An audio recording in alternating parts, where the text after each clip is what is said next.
Bonjour à toutes et à tous et bienvenue sur Attrape, votre chaîne de catch.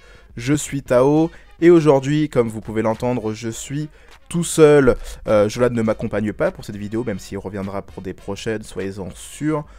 C'est ma faute, je le dis directement, c'est ma faute, tout simplement, j'ai pas réussi à m'organiser pendant cette semaine pour enregistrer avec lui.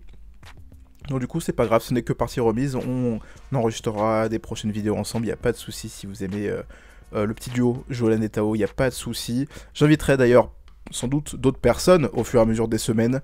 Maintenant que je suis un petit peu rodé avec ça, on va essayer d'inviter des gens qui seront sans doute plus habitués avec les sujets sur lesquels on va parler dans les prochains Pas touche à mon catch, dont on touche pas à mon catch. Et cette semaine on se retrouve pour, comme je l'ai déjà dit la semaine dernière, on va parler d'NXT UK. On va parler d'NXT UK, on va parler aussi des événements qui sont passés depuis le retour d'NXT UK, il y a de cela un mois, un petit peu plus d'un mois maintenant. Et si on a le temps, on parlera sans doute de AEW Dynamite, le dernier show, celui du 21 octobre que j'ai regardé, et j'ai des choses à dire, donc si on a le temps, je vais essayer de pas faire trop long pour cette vidéo, si jamais on a le temps, on tombera sur ça. C'est parti! Attrape! Et du coup, pour commencer ce podcast, on commence, comme je l'ai dit, avec NXT UK. NXT, bien sûr, si vous entendez des clics, comme d'habitude, vous avez l'habitude, c'est tout simplement parce que je suis en train de prendre les notes en même temps. NXT UK qui a fait son grand retour, enfin, le 17 septembre 2020. À l'heure où j'enregistre, on est le 23 octobre, pas 23 septembre, bien sûr. On est le 17 septembre.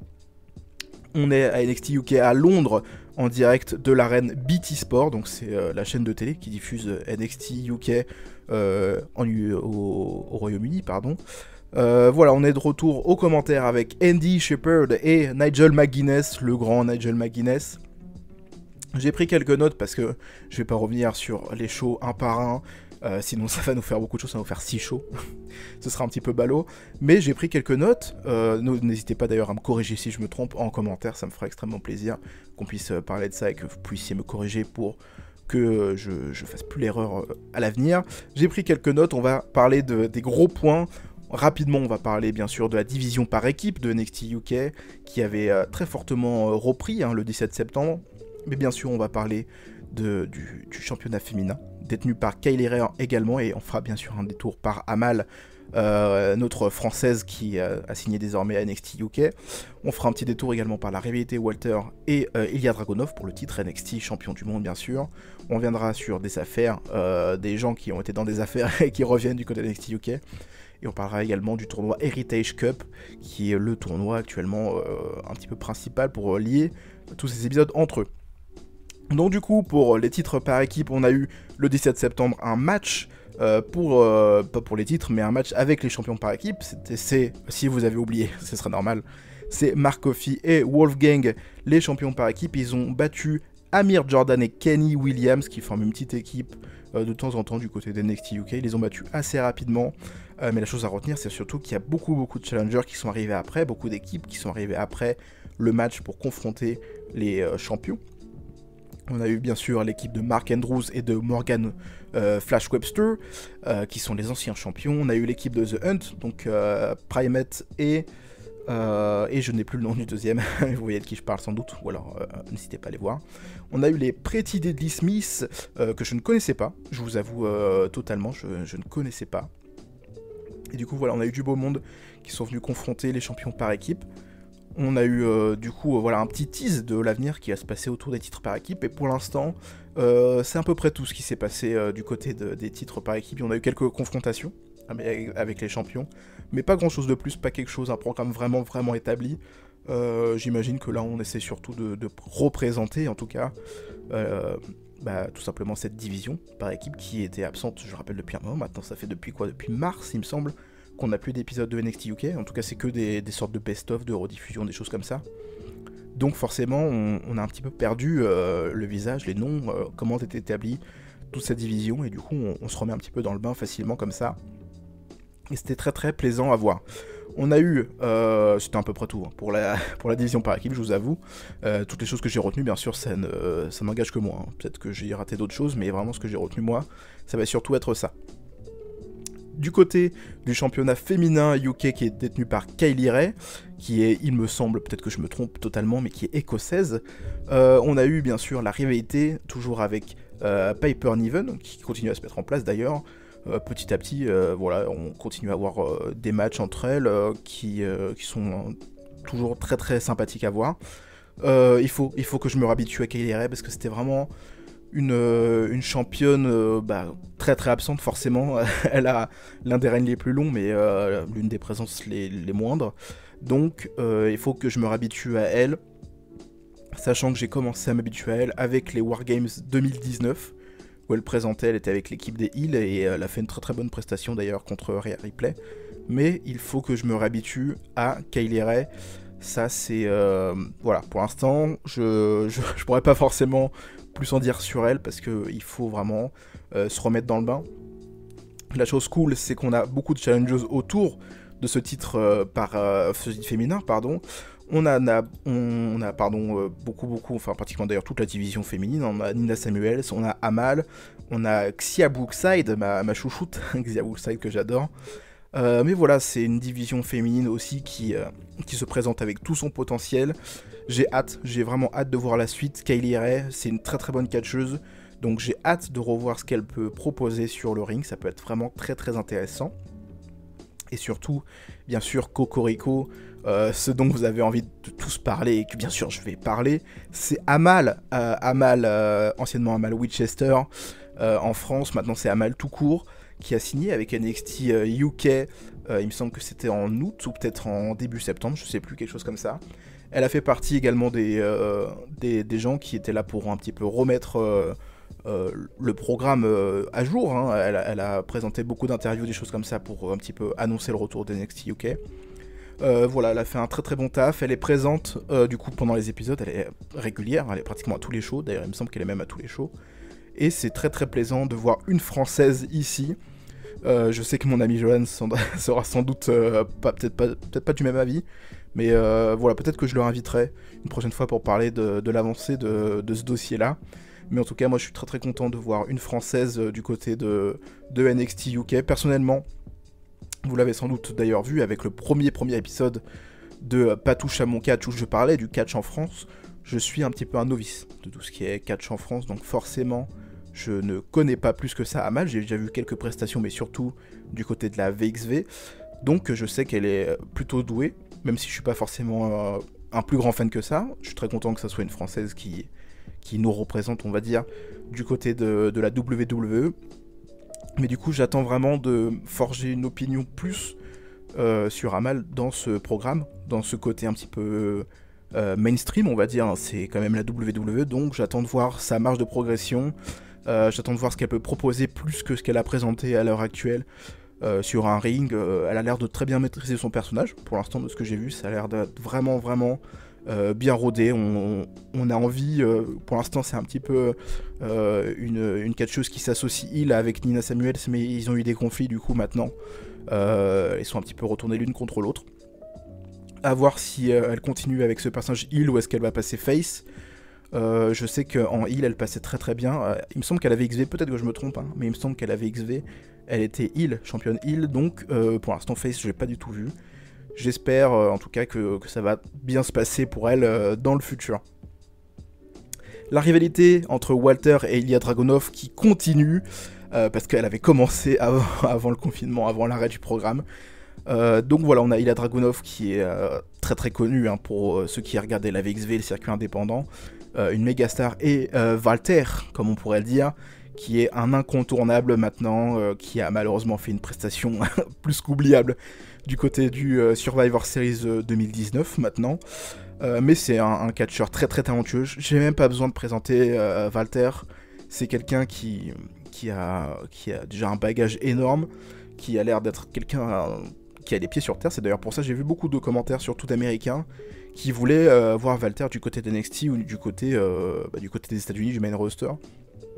Mais il faut savoir que Walter, c'est quelqu'un qui veut rester en Europe, qui veut rester, tout simplement à côté de sa famille, de chez lui, quoi, parce qu'il est autrichien de base, et c'est tout à son honneur. J'adore ce genre de personnes qui, malgré le fait qu'ils soient très talentueux et qui peuvent monter très très haut, vont juste dire bah non, j'ai envie de rester quelqu'un de simple. Peut-être que ça peut le bloquer éventuellement dans sa progression à venir, mais à savoir que c'est quand même un catcheur qui est plutôt sur, il faut l'avouer, hein, sur la fin de carrière, même si il a connu une ascension plutôt tardive, mais c'est quand même quelqu'un qui a fait, qui a plus de 10 ans de carrière maintenant, il me semble même qu'il a commencé au milieu des années 2000.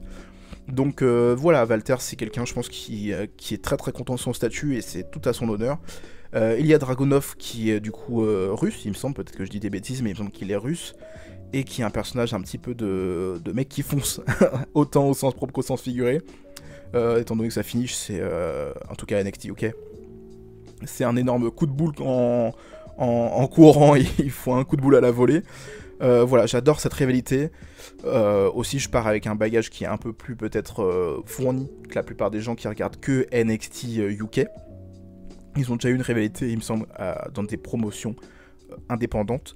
Et du coup, on a un petit peu cette Reddit, et j'adore cette confrontation avec un Walter qui est clairement un poids lourd, et quelqu'un qui est un poids léger, un poids mi-lourd, on pourrait dire.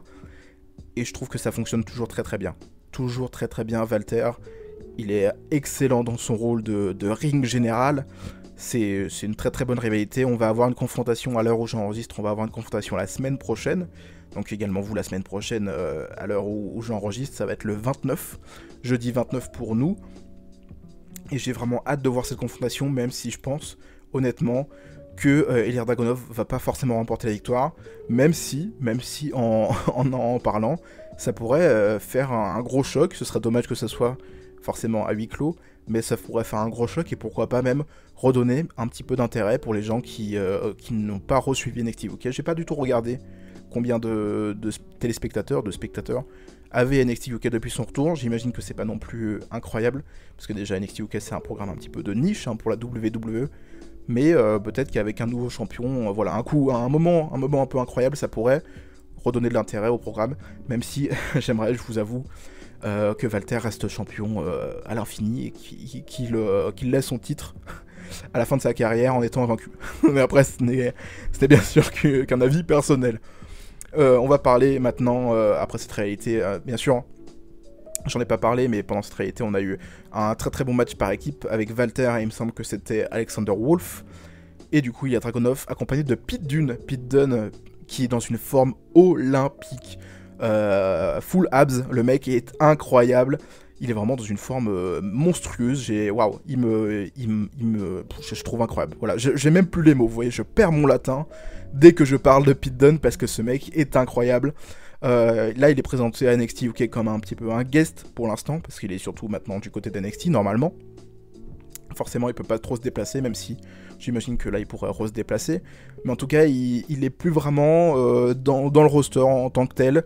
Il a fait l'arbitre pendant le tournoi Heritage Cup, sur lequel on va revenir juste après.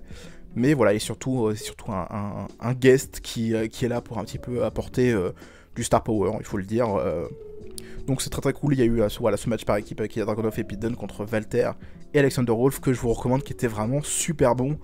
Et d'ailleurs, on entend ces magnifiques atémies, ces magnifiques taloches, même je pourrais dire. La taloche de Walter, qui est toujours incroyable. Je vous rappelle que la taloche, hein, pour ceux qui ne sont pas à jour, était l'ancien nom de cette chaîne, et qui était d'ailleurs dû, on pourrait dire, à Walter. Merci à toi d'avoir nommé cette chaîne à la base. Grand homme que tu es. On parle maintenant du sujet qui fâche un petit peu. On va revenir sur le mouvement Speaking Out, qui a eu lieu maintenant il y a quelques mois, qui a vraiment beaucoup touché les Britanniques, voilà, et notamment du coup le show NXT UK. On a eu beaucoup d'accusations, beaucoup de choses qui sont avérées vraies, des choses comme ça. Et à ma plus grande surprise, on a eu la semaine dernière, à l'heure où j'enregistre, on a eu le retour d'un des noms cités dans ce fameux hashtag Speaking Out, c'était Jordan Devlin. Voilà, je vais pas revenir forcément sur les accusations qui lui sont portées, mais mon étonnement de voir Jordan Devlin revenir, et surtout, outre l'extra sportif, il est revenu dans une promo que j'ai trouvé incroyable. Je l'ai trouvé clairement, mais totalement surréaliste pour ce genre de programme, en tout cas. C'est Jordan Devlin qui, si vous vous en rappelez pas, était champion poids léger, cruiserweight, à l'époque où le show s'est arrêté, il était devenu champion Cruiserweight, et du coup, on a eu un tournoi pour déterminer le prochain champion par intérim du titre NXT, mais au fur et à mesure, l'appellation champion intérimaire a été enlevée, et du coup, on profite de ça avec Jordan Devlin pour présenter cette chose-là, de cet homme qui s'est fait enlever son titre alors qu'il n'a pas perdu de match, et qui revient et qui veut botter des culs, on pourrait le dire, il veut botter des culs. C'était une magnifique promo de Jordan Devlin qui revient et qui dit clairement, voilà, j'ai vu qu'on m'enlève mon titre, il devait y avoir un champion intérimaire, et puis au fur et à mesure des semaines, on voit que le titre, l'appellation intérimaire disparaît, et ça l'énerve au plus haut point, et c'était vraiment une incroyable promo. Je vous invite vraiment à aller la regarder, si vous l'avez pas regardée. Et si vous l'avez regardé, n'hésitez pas à me dire en commentaire vraiment ce que vous en avez pensé, parce que je l'ai vraiment trouvé incroyable. Le retour qui a été annoncé pendant le show NXT UK du 22-23 octobre 2020, c'est Joe Coffey. Joe Coffey, le leader du clan Gallus, avec son frère Mark et Wolfgang, qui forment le trio du Gallus, revient lui aussi. On a eu une promo pour annoncer son retour prochainement. Étonnant, Joe Coffey qui revient. Voilà, je sais pas du tout quel est le programme pour lui pour les prochaines semaines. Je suis beaucoup plus, je vous avoue, totalement, je suis transparent avec vous, j'ai vraiment plus du mal avec le Joe Coffey qui revient, plus que le Jordan Devlin. Voilà, après, j'ai pas forcément en tête non plus les accusations qu'ils ont eu l'un ou l'autre. Je sais que Joe Coffey c'était vraiment pas très jojo, mais le Jordan Devlin, je m'en rappelle plus vraiment. Mais voilà, Joe Coffey, c'est pas non plus quelqu'un qui me manquait plus que ça. Je trouve pas forcément d'utilité à son retour actuel, donc je suis très étonné. Je suis pas étonné plus que ça que WWE fasse à part sur ce genre de dossier. Je sais pas si ça a été réglé en privé, réglé avec les accusations, des choses comme ça m'étonnerait honnêtement. Mais c'est quand même étonnant de revoir ces deux catcheurs qui ont été cités revenir à la télé avec des promos, surtout des promos annonçant leur retour pour leur dire vous avez vu, ils vont revenir, c'est quand même des personnages importants de NXT UK. Je le comprends, mais il faut quand même faire attention avec ce qu'on fait. WWE, faites quand même attention. On revient sur le gros de NXT UK, c'est le fil rouge un petit peu de ces épisodes depuis le retour, c'est le tournoi Heritage Cup. J'ai pris mes notes pour un petit peu parler du titre Heritage Cup, qui est un tournoi avec, il me semble à la base, 8 compétiteurs. Est-ce que je me trompe? Non, je me trompe pas, 8 compétiteurs. Je suis en train de prendre mes notes bien sûr, avec des règles assez spéciales. Je parle apparemment toujours de tournois un petit peu spécial, hein. Du côté de cette chaîne, j'ai fait déjà ROH Pure Tournament, et là on parle de l'Heritage Cup de NXT UK. Je vous présente les règles rapidement, même si je vous avoue que c'est assez compliqué, beaucoup plus que ROH Pure Tournament. Tous les matchs sont composés, je remercie d'ailleurs VoxCatch pour avoir publié cet article pour m'aider dans mes notes. Tous les matchs sont composés de 6 rounds de 3 minutes, voilà, c'est un petit peu comme un match de boxe en plus court. Je sais pas si ça dure 3 minutes, hein, les matchs de boxe, bref, autre sujet. Tous les matchs sont des 2 out of 3 falls, donc le meilleur des 3 chutes, hein. Si vous en gagnez 2, vous avez gagné, logiquement, c'est ça les maths. Les tombées peuvent être gagnées par un tombé classique, même si apparemment tout le monde dit un pin, voilà, mais il y a un mot en français, c'est un tombé. Par un tombé, une soumission ou un décompte à l'extérieur. Le tombé peut terminer le round, voilà, donc si vous faites un tombé au bout de 3 secondes, hop, le premier round est terminé, il n'y a pas de souci. Et le match se termine quand un catcheur réussit de tomber, bien sûr, c'est la règle des 2 out 3 falls. En cas de disqualification, bien sûr, le match se termine immédiatement. Donc il n'y a pas de disqualification possible. Si tu fais une disqualification, tu perds, ou si tu mets ton adversaire KO, tu gagnes. Voilà, et bien sûr, à la fin des 6 rounds, si personne ne s'est démarqué, c'est celui qui a le plus de tombées qui gagne. Donc forcément, c'est au moins un tombé. Celui qui a vraiment un tombé gagne. Et entre chaque round, il y a 20 secondes de pause. Voilà, c'est un petit peu un concept de UFC, un peu, voilà, c'est assez étrange, hein, de voir ça du côté de WWE. Mais pourquoi pas, on tente un nouveau format. Alors où j'enregistre, vous pourrez sans doute plus m'aiguiller, mais je sais pas si ça va être une coupe, comme son nom l'indique, ou si ça va être vraiment un championnat. Je sais que ça pourra être défendu à l'avenir, mais est-ce que ça va être une ceinture ou est-ce que ça va être une coupe? Je sais pas du tout, je pourrais pas plus vous parler de ça, donc voilà. Je vais parler un petit peu des compétiteurs, des 8 compétiteurs qui sont bien sûr en place dans ce tournoi. Le premier, c'est Flash Morgan Webster, l'un des 2 anciens champions par équipe. Noam Dar, pour ceux qui regardaient 205 Live, vous vous rappelez sans doute de Noam Dar, il n'y a pas de souci. Un talent d'ailleurs que j'adore beaucoup, Supernova Noam Dar. Alexander Wolf, que je ne présente plus. Ekid qui est un jeune catcheur européen.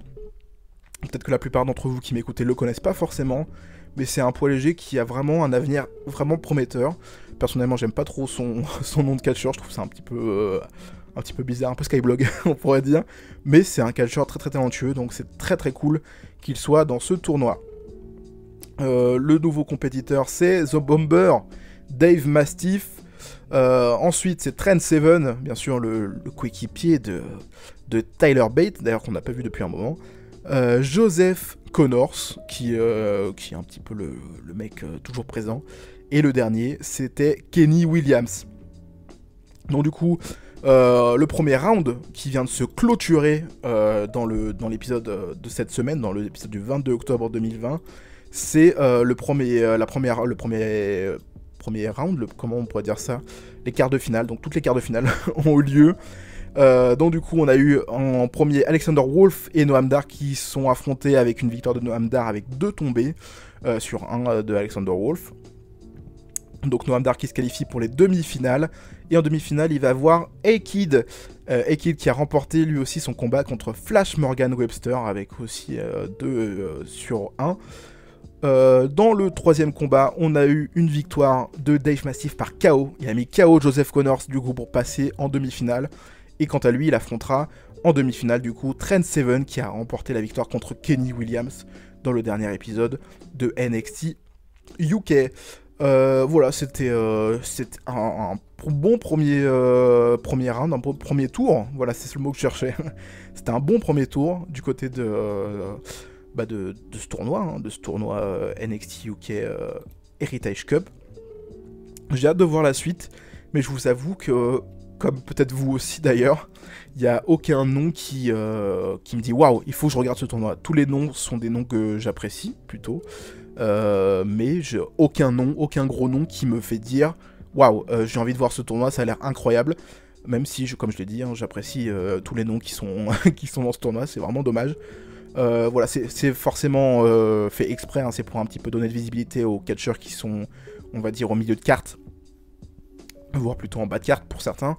Mais c'est quand même une bonne idée. J'ai hâte de voir la suite, j'ai hâte de voir qui remportera ce tournoi. Parce que maintenant que ça se joue entre Noam Dar, Ekid, Dave Mastiff et Trent Seven, voilà, on n'a plus que 4 compétiteurs, donc j'ai hâte de voir la suite. Vous, en commentaire, n'hésitez pas d'ailleurs à me dire à qui vous pensez qui vous pensez aura la victoire sur ce tournoi. Si vous avez vu le tournoi d'ailleurs, n'hésitez pas à me dire ce que vous pensez de chaque match et de cette idée de tournoi avec ces stipulations un petit peu particulières. On va parler, je savais pas si j'avais le temps, mais du coup j'ai le temps, voilà, parce qu'on va pas trop faire long. On va parler du dernier épisode de AEW Dynamite, le show du 21 octobre 2010. Voilà, je fais les choses un petit peu dans le désordre maintenant, voilà, qu'est-ce que je suis devenu? Qu'est-ce qu'Attrape devient? Je ne sais pas. Le tournoi pour mettre en place le challenger numéro 1 pour le titre AEW vient de commencer au show du 21 octobre. On a eu le premier match de ce show qui était Wardlow contre Jungle Boy, un affrontement que j'attendais énormément et qui m'a pas du tout déçu. Une confrontation entre Wardlow qui est clairement une machine, à défaut d'avoir Brian Cage dans son roster, on a Wardlow, contre Jungle Boy qui est clairement le futur de AEW, en tout cas je l'espère, doit être le futur, voilà, je change mes mots, je change ma grammaire, Jungle Boy doit être le futur de AEW, même si dans ce premier match, oulala, vous entendez peut-être des sirènes de police derrière, parce que j'habite dans le Bronx bien sûr, donc du coup, Wardlow qui est un poids lourd, un projet qui m'intéresse énormément. On attend qu'elle passe. Merci à vous de faire votre travail, même si ACAB. Du coup, Wardlow, oui, clairement, voilà, c'est le garde du corps, on pourrait dire, de MJF encore, toujours, qui est un projet très très intéressant, même si son premier match, je le rappelle, est une défaite contre Cody dans un match en cage, dans un steel cage match. Voilà, on le voit de plus en plus ces derniers temps. En tant que catcheur sur un ring, ça peut être très très cool. Jungle Boy qui continue à progresser au fur et à mesure des semaines, des mois, et ça me fait extrêmement plaisir. Il semble avoir désormais une finisher officielle, donc c'est un diving knee drop, je sais pas trop, c'est une sorte de coup de grâce, mais au lieu de mettre les pieds, bah, tu mets les genoux. Ah, voilà, donc c'est original, même si dans ce match-là, Wardlow s'en dégage. Mais en tout cas, c'était vraiment une très très bonne confrontation. Je vous invite vraiment à aller voir cette opposition de style qui fait opener, en guise d'opener de ce show et qui est très très sympathique. On a quelque chose d'un petit peu plus, pour moi, embêtant pour l'instant, c'est Eddie Kingston qui, pour le coup, va affronter désormais Jon Moxley à Full Gear. Il me semble que c'est officiel. Voilà, je suis pas vraiment plus emballé que ça par l'idée de ce match-là. Il y a déjà eu une confrontation entre les deux où Jon Moxley avait réussi à faire tomber dans les pommes Eddie Kingston. Et j'avais bien aimé cette confrontation, mais voilà, j'avais pas envie d'en voir forcément plus. Mais voilà, Eddie Kingston, c'est toujours très cool au micro. J'ai un petit peu plus de mal avec son in-ring désormais. Hein. Il commence à se faire un petit peu plus âgé. Je suis très content qu'il soit à la AEW parce que c'est une grosse exposition pour lui, qui est un baroudeur, on pourrait dire, du circuit indépendant. Mais j'avais pas forcément envie d'en voir plus. Donc j'ai pas vraiment plus hâte de voir ce combat-là. Si c'est pour encore donner une victoire à Jon Moxley, où est l'intérêt, à part dire qu'Eddie Kingston c'est un badass qui lâche rien. Mais ça, je pense qu'on l'a compris hein, dès son arrivée à AEW avec ce match contre Cody en match extrême. Voilà, et si c'est pour faire une victoire d'Eddie Kingston, ce serait incompréhensible, ce serait peut-être pour moi le pire choix d'AEW depuis un an, depuis la création de Dynamite. Voilà, après c'est un avis personnel, je sais qu'il y a beaucoup de gens qui seraient très contents de voir Eddie Kingston en tant que champion AEW. Mais là c'est que mon avis personnel, moi je le vois pas du tout en tant que champion majeur d'une grosse compagnie. Et on pourrait même dire officiellement de la deuxième plus grosse compagnie nord-américaine. Ce serait clairement pour moi une erreur que AEW, je pense, ne feront pas. Voilà, on a eu le deuxième match de ce tournoi pour déterminer le challenger numéro 1, je le rappelle. À l'heure actuelle où j'enregistre, c'est un petit peu flou hein, comment va se passer ce tournoi. Là on a eu le premier tour. Est-ce que la finale se passera du côté de Full Gear? Je sais pas, j'espère, ce serait cool. Mais voilà, on a eu du coup Kenny Omega qui devait à la base affronter Joey Janela. Mais Joey Janela, grâce à son magnifique... il me semble que c'était au show Game Changer Wrestling. Et ben il est malheureusement tombé in Covid. Voilà, soit il est cas contact, donc il a eu des gens autour de lui qui étaient cas contact, soit il est lui-même atteint du Covid. On espère bien sûr une bonne un bon rétablissement. Il faut mieux qu'on parle français. Un bon rétablissement bien sûr à Joey Janela. Même si personnellement j'arrive toujours pas à comprendre qu'est-ce qu'il fait encore à la AEW après toutes ces accusations. Mais Kenny Omega qui du coup affrontait son partenaire Sonny Kiss, un match qui était très rapide, c'était un squash. Il me semble d'ailleurs que le match a duré à peu près 10 secondes, tout compris. Donc Kenny Omega qui a fait une nouvelle entrée. Dites-moi en commentaire ce que vous pensez de cette nouvelle entrée. Personnellement, je l'ai montré à ma tendre et douce Megan qui s'est dit mais qu'est-ce que c'est que ça? Pourquoi est-ce que les filles sont en train de balayer devant? Je vais expliquer quand même que Kenny Omega c'était son personnage de cleaner, mais quand même zéro chorégraphie des deux femmes présentes pour l'entrée. Et voilà, c'était un petit peu bizarre, c'était pas très bien fait hein, l'entrée de Kenny Omega, mais ça c'est un petit peu d'ailleurs ce que je dis dans la plupart des entrées du côté d'AEW, à part bien sûr le fils prodigue Cody, il y a très rarement des entrées qui pour moi sont des entrées qualitatives et vraiment travaillées. Là ils ont tenté quelque chose avec Kenny Omega, peut-être que c'est lui qui a même voulu tenter un petit peu de changer son entrée, avec ses appellations, voilà, que Justin Roberts le présente avec à peu près tout le palmarès qu'il peut avoir. Voilà, que c'est quelqu'un d'incroyable, que c'est le traducteur officiel de Masaya Nakazawa. Bref, tout ce qu'on peut... voilà, c'est un petit peu humoristique, bien sûr. Mais voilà, et puis du coup, ce match qui commence avec une poignée de main, et Kenny Omega qui enchaîne directement avec un V-Trigger, s'ensuit un One Wing Angel, donc sa finisher, pour le compte de 3. Donc Sonny Kiss n'a porté aucun coup, littéralement. Et Kenny Omega qui ensuite a une tête de blasé après le tomber en mode bon c'était trop facile, et qui ensuite lève, on va essayer de rester friendly, relève Sonny Kiss et lui lève le bras pour dire félicitations, voilà. Je sais pas trop ce que ça veut dire, j'avais l'impression de voir plutôt un Kenny Omega heel, en mode un petit peu hypocrite, voilà, en mode voilà je te relève mais clairement c'était nul, et voilà, si c'est ça, c'est très bien fait, si c'est ça vraiment c'est très bien fait. Mais si c'est pour dire bon bah Sonny Kiss c'est clairement pas au niveau, C'est un petit peu bizarre. Voilà, Kenny Omega a plus d'attitude ces derniers mois, ces dernières semaines. J'espère que ça continue sur cette lancée-là pour déjà pas oublier qu'il a quand même été un petit peu plus agressif à certains moments. Mais voilà, Kenny Omega, comme je l'ai déjà dit dans des vidéos et comme la plupart des gens qui me connaissent un petit peu, d'ailleurs, allez me suivre sur mes réseaux sociaux, @taophilpw, Kenny Omega est mon catcheur préféré, donc forcément je suis moins objectif, mais c'est quand même assez intriguant hein, ce qui se passe autour de lui, même si il faudra mon coco, Ken, comme je pourrais t'appeler. Il faudra peut-être un petit peu revoir cette entrée-là pour faire quelque chose peut-être un peu plus sympathique.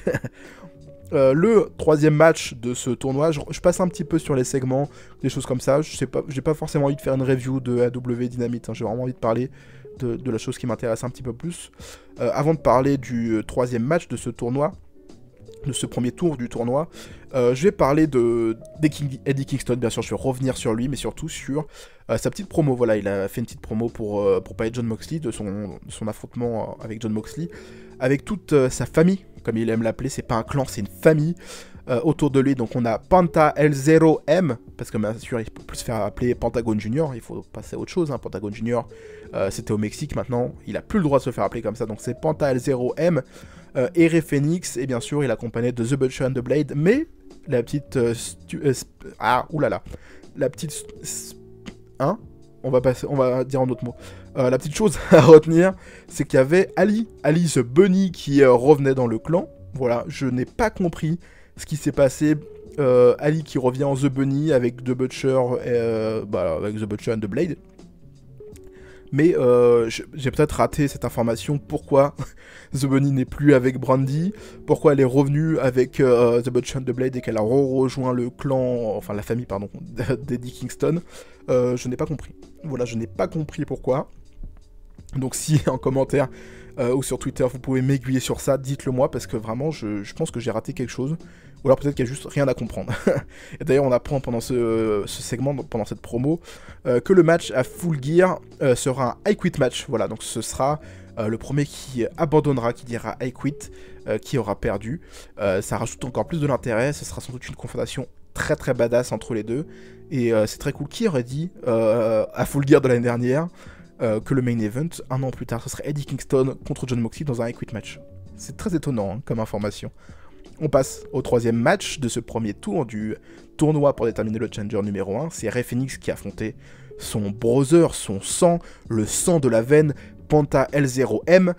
Voilà, c'était une confrontation très très cool. C'est Ray Phoenix qui remporte la victoire. Voilà, c'était une confrontation très très cool avec des spots. On a un petit peu joué sur le fait que ce soit deux frères qui se connaissent pour un petit peu esquiver les coups classiques.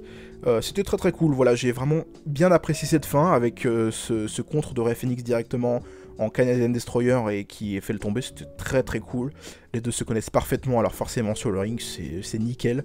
Et j'ai vraiment adoré ce match. Je vous invite vraiment à aller le voir si vous êtes un petit peu fan de ce côté spotty lucha. Et si vous voulez enfin bien voir un Canadian Destroyer porté de manière efficace et qui surtout fait la différence. Je sais pas d'ailleurs si c'est un pied de nez pour les fans qui s'en plaignaient un petit peu de finir sur un Canadian Destroyer, mais en tout cas, j'ai vraiment beaucoup apprécié le geste. Merci à toi. Rere, voilà. L'autre Rere, celui de AW, c'est pas celui de WWE. Et on passe au dernier match de ce premier tour, qui était Hangman Page contre Colt Boom Boom Cabana, qui était toujours accompagné de Evil Uno, parce que je le rappelle que Colt Cabana est toujours membre du Dark Order. C'est bien sûr une victoire d'Hangman Page, pas très très étonnant pour le coup, voilà, on savait déjà d'avance, donc forcément j'étais pas plus emballé que ça par ce match, même si j'aime bien Colt Cabana et que j'adore Hangman Page.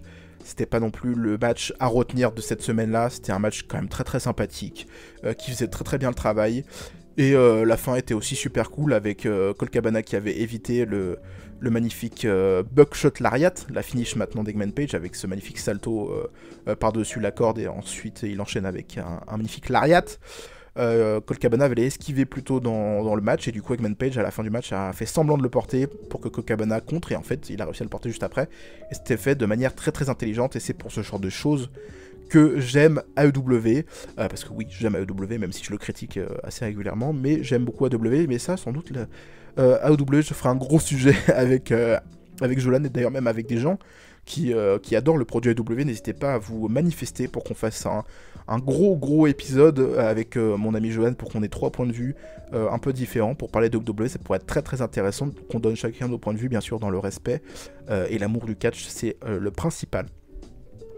Avant de passer à la fin, la chose à retenir pour moi de ce show, qui est d'ailleurs l'une des choses à retenir pour moi de l'histoire du catch, je le dis, l'histoire avec un grand H du catch, on va passer à quelque chose qui m'a fait très peur et qui m'a, je vous avoue, sans langue de bois toujours, m'a dégoûté clairement de AEW. Je vais pas dire m'a dégoûté pour toujours, pas du tout, mais qui m'a vraiment mis des sueurs froides dans le dos. J'ai rarement eu autant peur et eu autant de malaise qu'en regardant ce qui s'est passé là. Donc je vous parle du match pour déterminer les challengers numéro 1 pour le titre AEW par équipe. On a eu une confrontation pendant ce show, c'était les Young Bucks, donc bien sûr Matt et Nick Jackson, qui ont affronté les Dark Order. Donc c'était représenté par Alex Reynolds et John Silver. Ensuite il y avait également les Private Party, Mark Quid et Isaiah Cassidy. Et enfin, les derniers présents, c'était The Butcher and The Blade. Voilà, donc du coup dans un match à 4 équipes pour déterminer les challengers numéro 1 pour les titres de F-Tier. Voilà, de Cash Wheeler et Dax Hartwood. Si je l'ai bien dit, peut-être que je l'ai pas du tout bien dit, c'est pas grave. Voilà, avec tous ces changements de nom, des fois on s'y perd un petit peu. C'était une victoire des Young Bucks. À mon plus grand étonnement, on va donc du coup avoir cette fameuse confrontation entre les Young Bucks et les F-Tier, cette confrontation qu'on attend en tant que fan de catch depuis 3 ans maintenant, depuis qu'ils ont un petit peu teasé quand F-Tier était encore les Revival du côté de WWE. On attendait cette confrontation énormément. On savait que ça allait arriver un jour du côté de WWE. Mais personnellement, je me suis dit que ça arrivait peut-être trop tôt. Voilà, j'en parlerai sans doute quand je parlerai de Full Gear. Hein, ce sera un petit peu le moment le plus opportun pour en parler. Mais là, je vais parler de quelque chose qui m'a fait très peur, comme je vous l'ai dit. C'est Alex Reynolds, pendant le combat, tout simplement, l'un des deux membres du Dark Order, qui s'est pris la double finisher des Private Party. Donc du coup, la double finisher des Private Party, c'est Mark Quinn et Isaiah Cassidy qui sont l'un et l'autre d'un coin à l'autre du ring, donc sur la 3ème corde, et qui saute. Mark Quinn, il me semble que ça, oui, Mark Quinn qui porte un splash et Isaiah Cassidy qui porte un leg drop. Donc bien sûr en hommage au Hardy, hein, parce que si vous suivez pas forcément régulièrement AEW, Matt Hardy c'est un petit peu voilà, je vais pas dire le coach, mais qui coach un petit peu, on peut le dire, hein, qui coach un petit peu les vrais Private Party. Donc forcément les Private Party ont repris un petit peu des moves des Hardy, ça c'est très cool. Mais tout simplement Isaiah Cassidy a sauté trop loin, donc du coup Alex Reynolds qui était à terre au milieu du ring, hein, enfin par terre de dos, et il se prend la cuisse de Isaiah Cassidy directement dans le tympan, et forcément ça l'a mis KO. Ça peut arriver comme ça peut arriver n'importe où, c'est pas un problème forcément lié à cette promotion, mais ça arrivait, du coup Alex Reynolds est totalement KO à ce moment-là. Sauf que l'arbitre ne check pas, il continue à regarder les autres se battre. On a, malheureusement il pouvait pas le savoir, mais le Blade qui récupère le corps inerte, hein, à ce moment-là, de Alex Reynolds pour le mettre dans son coin pour faire le changement. S'ensuit du coup le Butcher and the Blade qui sont sur le ring, qui enchaînent. Et on a toujours, par contre, Alex Reynolds KO sur le ring, totalement inerte à ce moment-là. Et j'avais extrêmement peur, je me suis dit, putain, j'ai vu qu'il y avait quelque chose qui se passait pas, au moment où Alex Reynolds d'ailleurs se prend le coup, hein, on le voit d'ailleurs qui tombe KO directement, donc ça, il n'y avait pas de doute. Et du coup, on a toujours ce corps d'Alex Reynolds qui est par terre. Je vous mettrai pas d'image parce que je pense que vous pouvez les trouver facilement, soit sur Twitter, soit sur YouTube. Mais j'ai pas forcément envie de mettre ces images, déjà par souci de droit d'auteur, mais surtout parce que voilà, c'est des images qui sont un petit peu terrifiantes, donc ça peut-être peut choquer les plus sensibles d'entre vous. Mais en tout cas, voilà, on a du coup Alex Reynolds qui est toujours sur le ring avec les autres catcheurs qui continuent leur prise. Sauf qu'à un moment, on a Nick Jackson qui monte sur le ring et qui doit faire son fameux enchaînement, voilà, avec les deux membres du Dark Order. Donc il doit porter ses magnifiques kicks et puis ensuite porter son bulldog s'ensuit avec une clothesline directement sur John Silver. Vous voyez un petit peu près de quoi je parle quand Nick Jackson monte sur le ring et qui fait son enchaînement sur les deux catcheurs.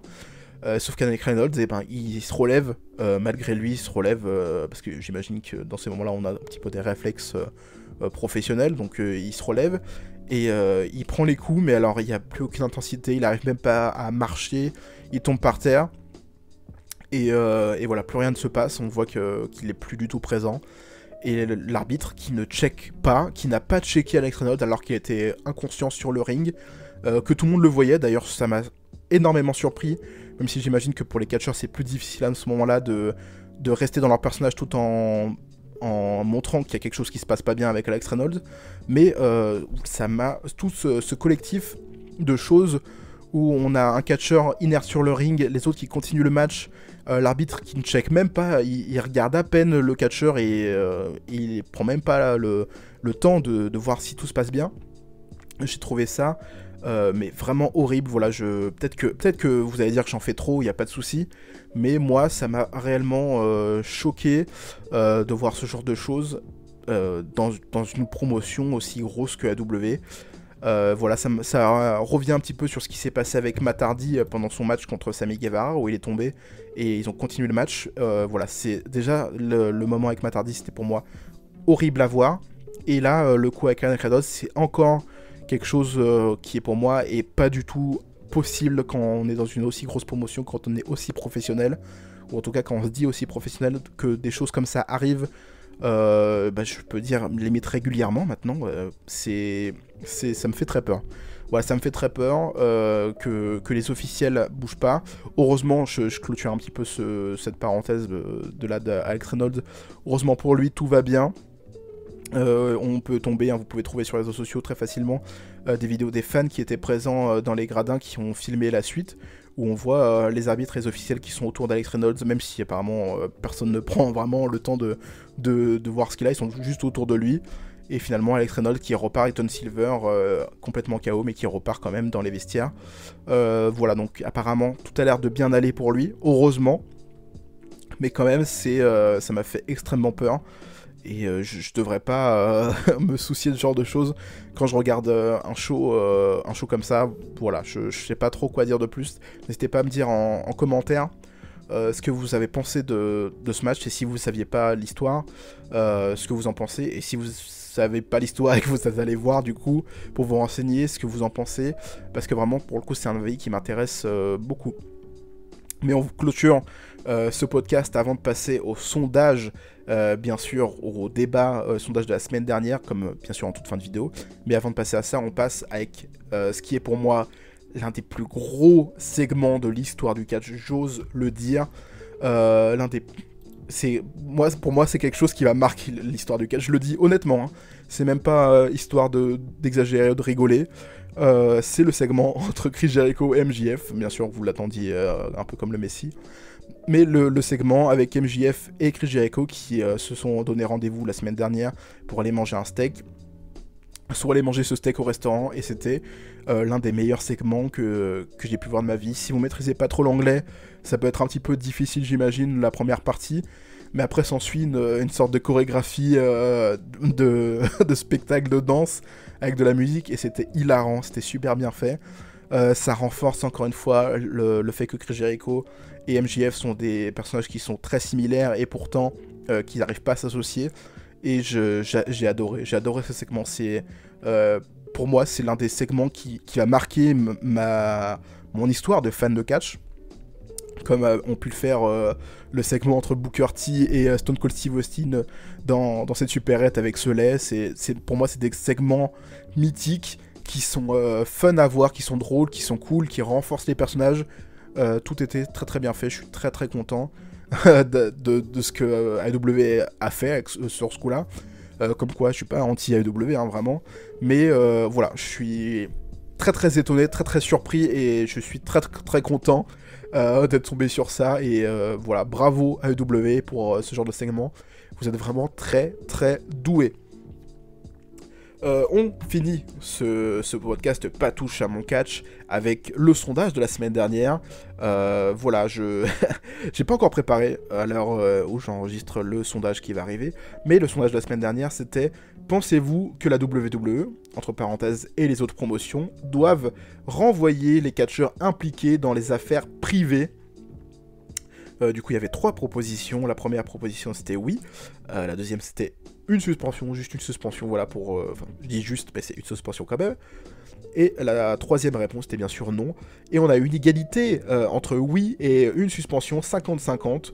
Voilà, vous n'avez pas réussi à vous départager, mais en tout cas, ce que je retiens de ce sondage, c'est surtout que vous voulez que des choses soient mises en place autour de ça. Donc, pour le coup, je le savais pas avant d'enregistrer, mais ça tombe quand même dans l'actualité avec ce retour de Jordan Devlin et de Joe Coffey. Mais voilà, donc du coup, on a une égalité entre oui et une suspension. Pour le sondage de cette semaine, je vais faire un sondage un petit peu plus personnel. On va parler de la chaîne et tout simplement de la diffusion de ce Patouche à mon catch qui sort le dimanche. Je veux toujours sortir ça le dimanche, mais je vais vous demander en sondage, là je sais pas encore quelle proposition j'aurais mis, donc je le mettrai sur Twitter, le sondage bien sûr comme d'habitude, après la sortie de la vidéo, vous pouvez aller répondre avec plusieurs propositions, n'hésitez pas à même argumenter en commentaire après le tweet, ça me fera extrêmement plaisir. Mais du coup, le sondage de cette semaine, ce sera à quelle heure voulez-vous que le Patouche à mon catch sorte. Donc voilà, si vous voulez ça sorte plutôt le matin, à l'heure où j'enregistre, je sais pas trop. Mais si vous voulez que ça sorte le matin très tôt, plutôt en fin de matinée, peut-être en début d'après-midi, peut-être en soirée. Voilà, n'hésitez pas à me répondre. En fonction de vos réponses, ça changera sans doute. Et n'hésitez pas non plus à commenter, à partager, à liker la vidéo, ça me ferait extrêmement plaisir. Ça aide la chaîne, c'est grâce à ça que la chaîne existe toujours, hein, je vous le rappelle. Et je finirai ce podcast avec cette phrase devenue mythique maintenant sur les internets catch français. Vive le Fatal 4-Way et vive le catch. Bisous.